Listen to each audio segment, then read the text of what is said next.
Pinocchio. Once there lived a puppet maker named Geppetto. One day Geppetto was in his workshop carving a puppet out of the wooden piece which he got from his good old carpenter friend. I will call my puppet Pinocchio. As Geppetto started carving, he was startled to hear a squeal. Ouch! Can't you be careful? This puppet has life! Geppetto was very excited and started to carve the head, hair and eyes, which stared at him. But when he started to carve the nose, something strange happened. The nose started growing longer and longer, and no matter how much Geppetto cut it, it just stayed long. Naughty fellow, when I chisel a mouth for you, you stick your tongue out at me. When I carve your hands, you snatch my wig. And when I carve your legs, you dare kick me. Pinocchio then started running all around the room. Hey, stop, you horrible fellow! I will box your ears to teach you a lesson. You forgot my ears. But then he said sorry to Geppetto. Geppetto forgave him and made him a suit from pretty flowered paper, shoes of tree bark, and a fancy hat made of soft bread. Oh, these are so cool. I'm gonna call you Dad from now. Time passed by, and one day Pinocchio went up to his father. Dad, I would like to go to school to learn and become smart. I too want that, son, but I don't have money to even buy you a book. Geppetto then put on his tweed coat and left the house, returning a little later with a book in his hands. Dad, you sold your coat to buy this? Don't worry about me, son. You just get ready for school. Oh, Dad, I will go to school and make you proud. Off Pinocchio went to school. On the way, he saw a large crowd. What's happening, brother? That's the great puppet show. I want to see the show, but I don't have any money. Maybe I can sell my book. A junk seller bought Pinocchio's book, and he went in.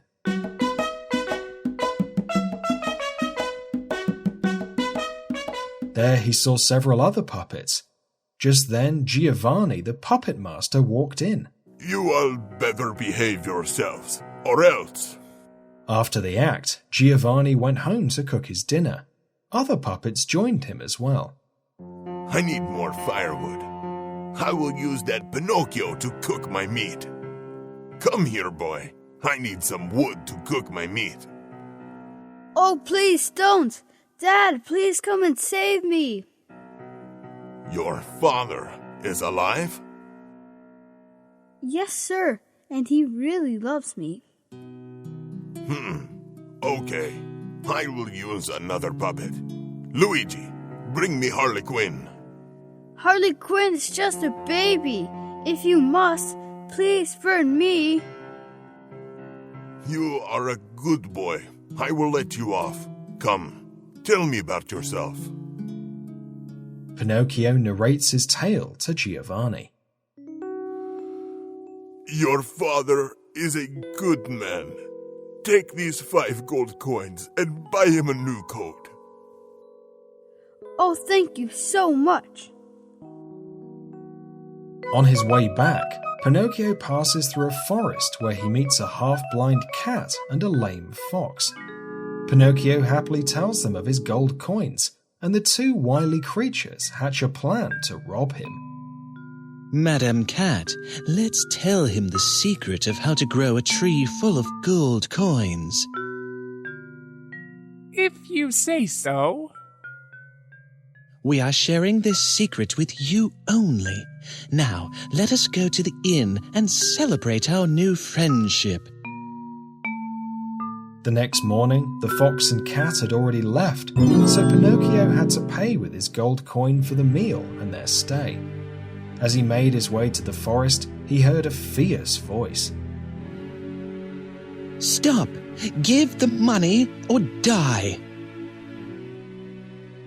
The bandits were the fox and cat. Pinocchio had hidden his gold coins under his tongue, and the bandits couldn't find them. They then tied a noose around his neck and hung him from an oak tree. Hang there till you give us the coins. We will be back soon. Oh, Father, please help me. A fairy in a nearby felt sorry for the poor puppet. She summoned a hawk and dog. Hawk, fly to the oak tree and snip the rope. And dog, bring that boy here. When Pinocchio woke up, he was in a warm bed at the castle. After some bitter medicine, Pinocchio recovered fast. Tell me what happened. Pinocchio related his tale to the fairy, but told her that he had lost the coins, though they were hidden in his pocket. But as soon as he said the lie, Pinocchio's nose started to grow. My dear, I know you are lying because your nose is growing longer and longer. I'm so sorry. I forgive you this time, but don't ever lie again. Take the gold coins to your father and don't get cheated again. Pinocchio hugged the fairy and left, but he again met the fox and cat and was convinced by them to sew the coins.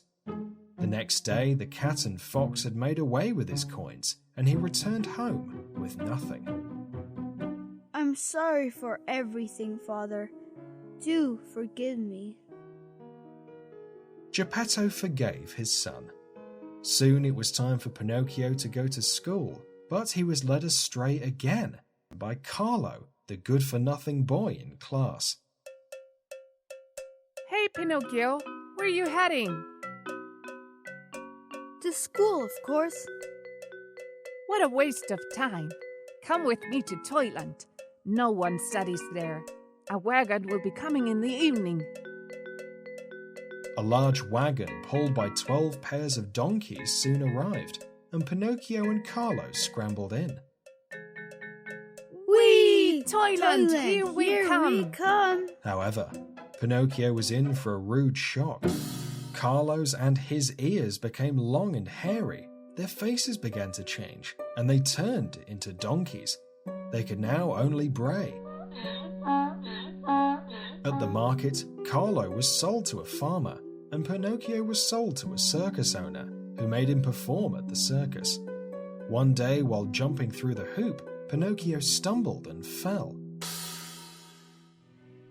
Alas, no one wanted a lame donkey. But then a little man came by to buy the donkey, to flay his skin and make a drum for the village band. Pinocchio wept when he heard this. His new master led him to the sea and tied a large stone around his neck to drown him so that he could flay his skin. Pinocchio called out to the fairy to help him once more. Dear fairy, please forgive me this last time. I promise I will never do anything stupid again.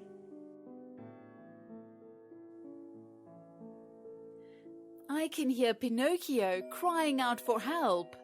The stupid fellow. Mermy fish, hear me. Go immediately and save the donkey with a stone around its neck. Thank you, Mermy fish. The fish nibbled away the donkey flesh off Pinocchio, and he once again became a live puppet. However, his adventures were not yet over. Right behind him appeared a large shark. Pinocchio tried to swim fast, but a huge wave of water swept him right into the shark's mouth. It is so dark. Anyone there? Please help. Suddenly, he noticed a pale light and went towards it. Father, is it really you? My son! I never thought I would see you again. I couldn't find you on land, so I searched for you at sea. But my boat capsized. I was swallowed by the shark. Oh, Father, thank God we're both alive. Now let's see how to get out of here. Pinocchio and his father climbed up the shark's stomach, but near the jaws they got scared.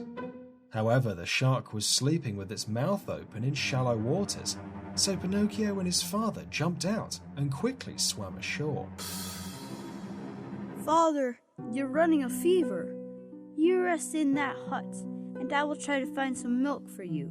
There's a farmer nearby. Sir, may I have some milk for my sick father? Give me money and I will give you milk. I have no money, sir. Well then, work the treadmill for me from morning to noon, and I will give you the milk. Good. Start tomorrow morning, and here, take this milk for your father.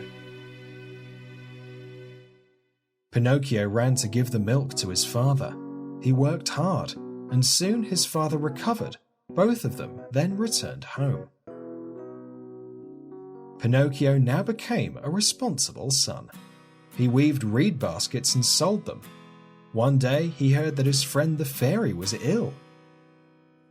Father, I should help my friend. So Pinocchio sent money to the fairy. My dear Pinocchio, he is silly, but has a heart of gold. One night, the fairy visited Pinocchio in his dreams, promising him a grand reward. The next morning, when Pinocchio looked in the mirror, a handsome stranger with blue eyes and brown hair looked back at him. Father, come quick! Oh, goodness gracious, I can't believe my eyes. See, you changed from an irresponsible and silly boy to a generous fellow, and you have been rewarded. Thus, Pinocchio, the handsome young lad, lived happily with his dear father ever after.